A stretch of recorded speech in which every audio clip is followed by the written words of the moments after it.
Pourquoi dites-vous oui à des choses que vous voulez refuser? Pourquoi achetez-vous des produits dont vous n'avez pas besoin? Pourquoi êtes-vous manipulé chaque jour sans vous en rendre compte? Vous pensez que vos décisions sont rationnelles. Faux. Des mécanismes psychologiques automatiques contrôlent vos choix et ceux qui les comprennent vous manipulent à volonté. Influence et manipulation de Robert Cialdini révèle les 6 armes psychologiques de la persuasion utilisées par les vendeurs, les marketeurs et les manipulateurs pour vous faire dire oui. Dans les 20 prochaines minutes, vous allez découvrir ces 6 principes qui contrôlent le comportement humain, comment ils sont utilisés contre vous chaque jour et comment vous en protéger ou les utiliser éthiquement. Robert Cialdini est professeur de psychologie sociale. Pendant 3 ans, il s'est infiltré dans les organisations de vente et de marketing pour comprendre pourquoi les gens disent oui. Il ne voulait pas juste la théorie. Il voulait voir comment les professionnels de la persuasion opèrent sur le terrain. Et il a découvert quelque chose de fascinant. Il existe seulement 6 principes psychologiques universels qui gouvernent la persuasion. 6, pas 100. 6, ces principes sont câblés dans notre cerveau par l'évolution. Ce sont des raccourcis mentaux qui nous permettent de prendre des décisions rapidement sans analyser toutes les informations. Dans un monde complexe, ces raccourcis sont essentiels, mais les manipulateurs exploitent ces mécanismes pour déclencher votre conformité. Ils actionnent le déclencheur, vous répondez comme un robot. Cialdini appelle ça des armes d'influence automatique. Voici l'exemple le plus terrifiant.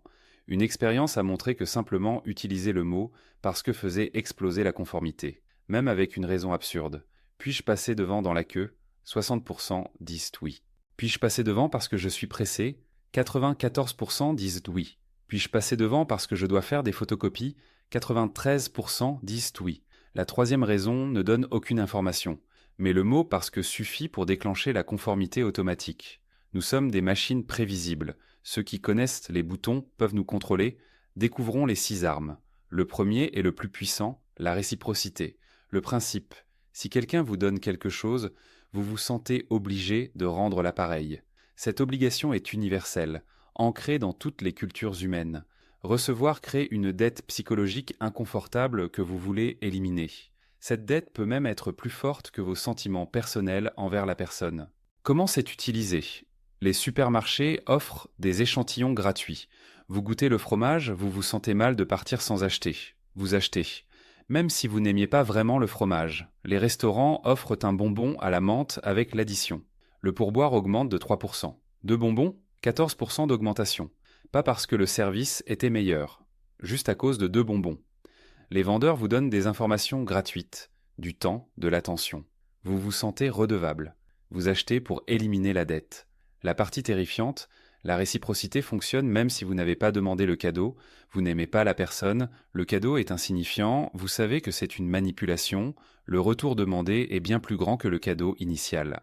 Cialdini raconte qu'il détestait un vendeur, ne voulait pas son produit, savait qu'il était manipulé.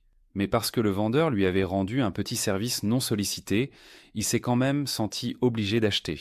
L'obligation était psychologiquement trop forte, la concession réciproque, variante encore plus puissante.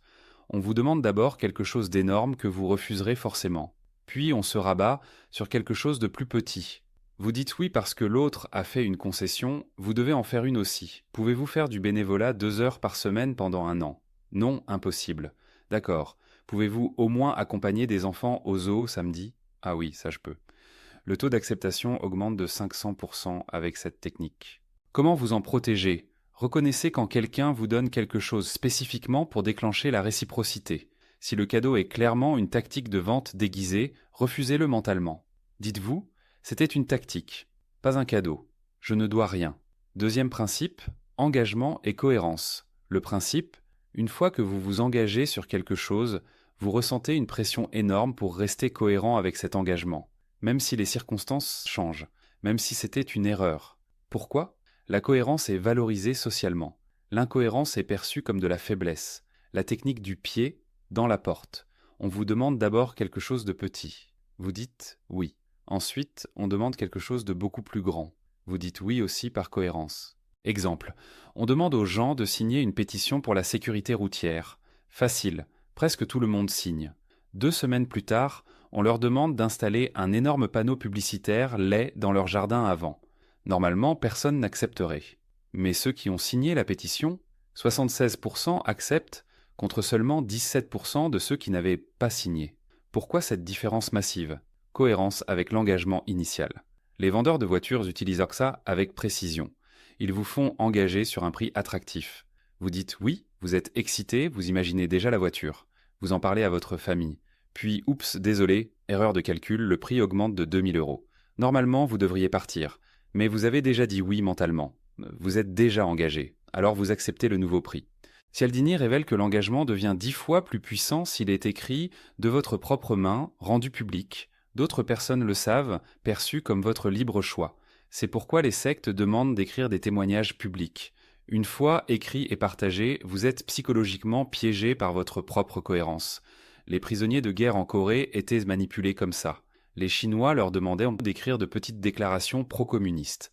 Les États-Unis ne sont pas parfaits. Le communisme a quelques bonnes idées. Puis ils les publiaient. Les prisonniers, engagés publiquement, devenaient progressivement collaborateurs. Comment vous en protéger? Quand on vous demande un petit engagement, même insignifiant, demandez-vous « Est-ce qu'on me prépare pour une demande plus grande ?» Si oui, refusez même le petit engagement initial. Troisième principe, la preuve sociale. Le principe. Nous déterminons ce qui est correct en observant ce que les autres font. Si tout le monde le fait, notre cerveau conclut que ça doit être bien. C'est un raccourci mental. Je ne sais pas quoi faire, alors je copie la majorité. Comment c'est utilisé? Les rires enregistrés dans les sitcoms. Vous riez plus et plus longtemps quand vous entendez les autres rire. Même si ce n'est pas drôle. Les files d'attente artificielles devant les clubs. Plus il y a de queues, plus vous voulez entrer. Les propriétaires créent délibérément des files même quand il y a de la place. Les sites web, 3847 personnes ont acheté ce produit aujourd'hui, ou 2 autres personnes regardent cette chambre maintenant. Les témoignages, les avis 5 étoiles, les likes, tout exploite la preuve sociale. L'effet de spectateur mortel, Kitty Genovese se fait assassiner pendant 35 minutes devant son immeuble à New York. 38 témoins regardent. Personne n'appelle la police. Pourquoi? Chacun regardait les autres. Personne ne fait rien, donc ce n'est pas une urgence. Sinon, quelqu'un aurait déjà agi. C'est le paradoxe de la preuve sociale. Plus il y a de gens, moins vous avez de chances d'être aidé.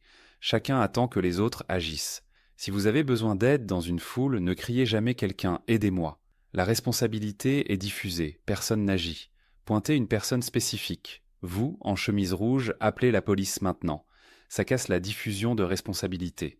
La preuve sociale est maximale dans 2 conditions. L'incertitude, plus vous êtes confus, plus vous copiez aveuglément.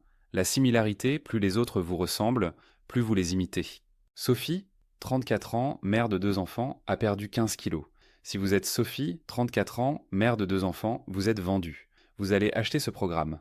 Comment vous en protéger? Arrêtez-vous et demandez-vous « Est-ce que je veux vraiment ça pour moi ou juste parce que les autres le font ?» Prenez vos décisions indépendamment du troupeau. 4e principe, la sympathie.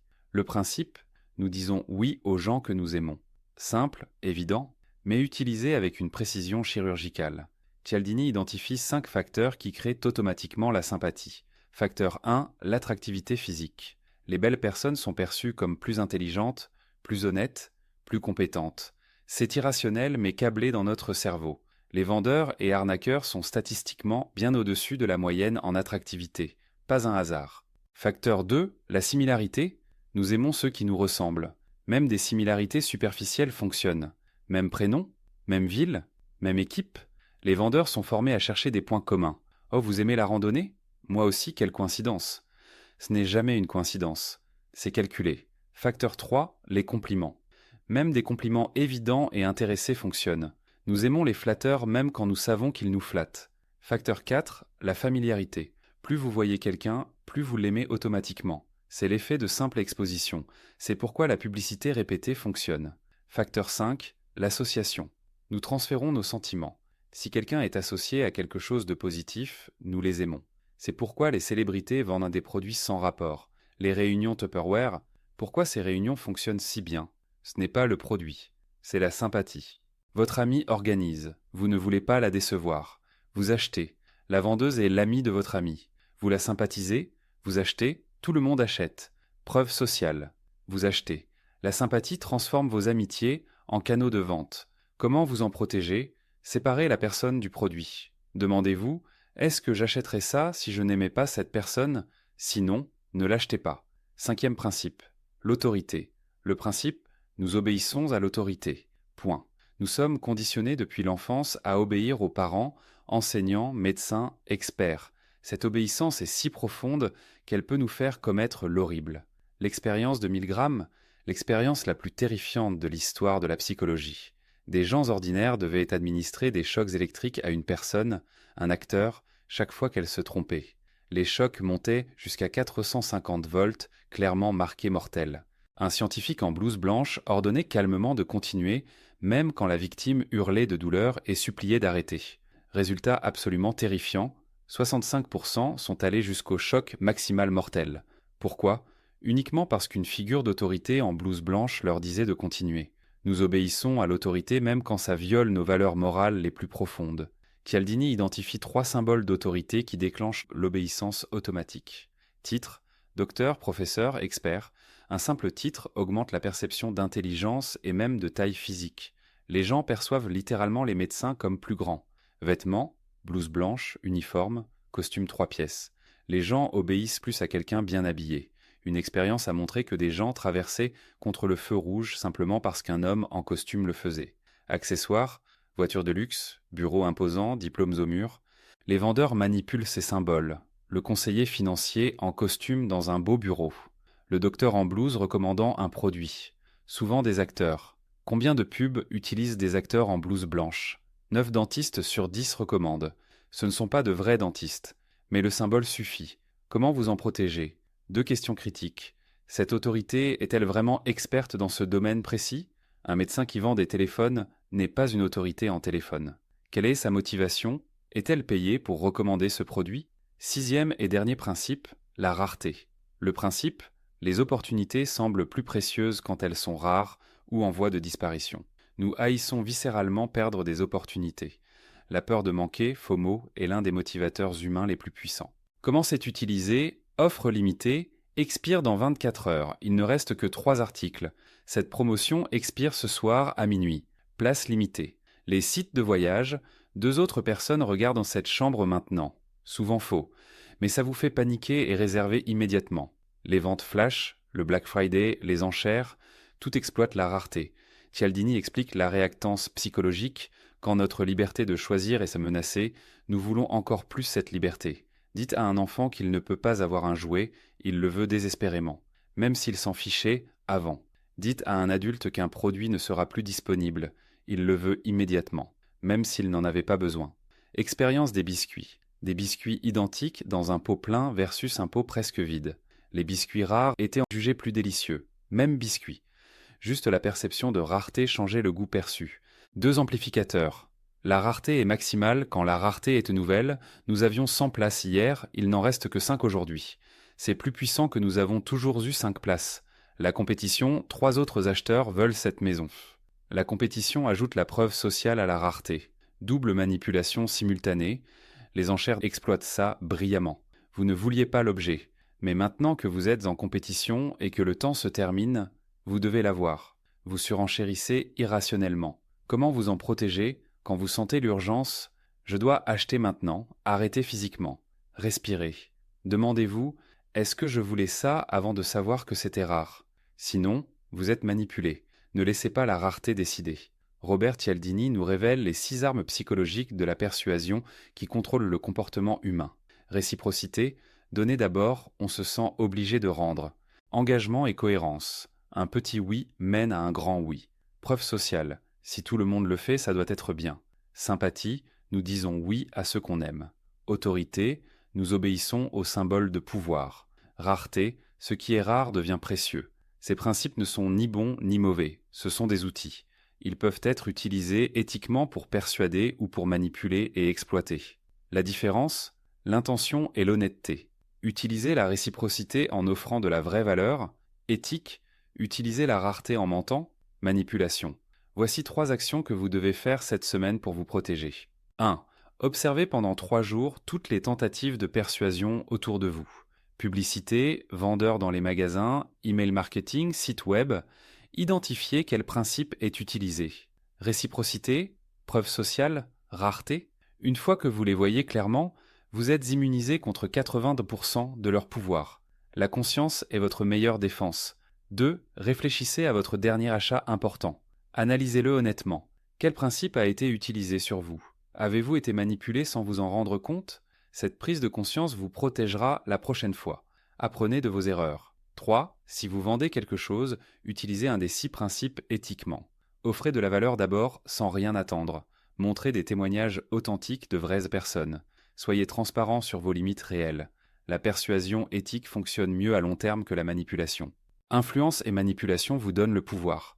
Le pouvoir de vous défendre contre ceux qui veulent vous exploiter et le pouvoir de persuader éthiquement quand vous avez vraiment de la valeur à offrir. Ces 6 principes gouvernent le comportement humain depuis des centaines de milliers d'années. Ils ont gouverné nos ancêtres. Ils gouvernent nos enfants. Ils gouverneront nos descendants. Vous ne pouvez pas les éliminer. Ils sont câblés dans votre cerveau par l'évolution. Mais vous pouvez les comprendre. Et cette compréhension change tout. La prochaine fois qu'un vendeur vous offre un café, vous saurez réciprocité. La prochaine fois qu'un site dit plus que 2 en stock, vous saurez rareté artificielle.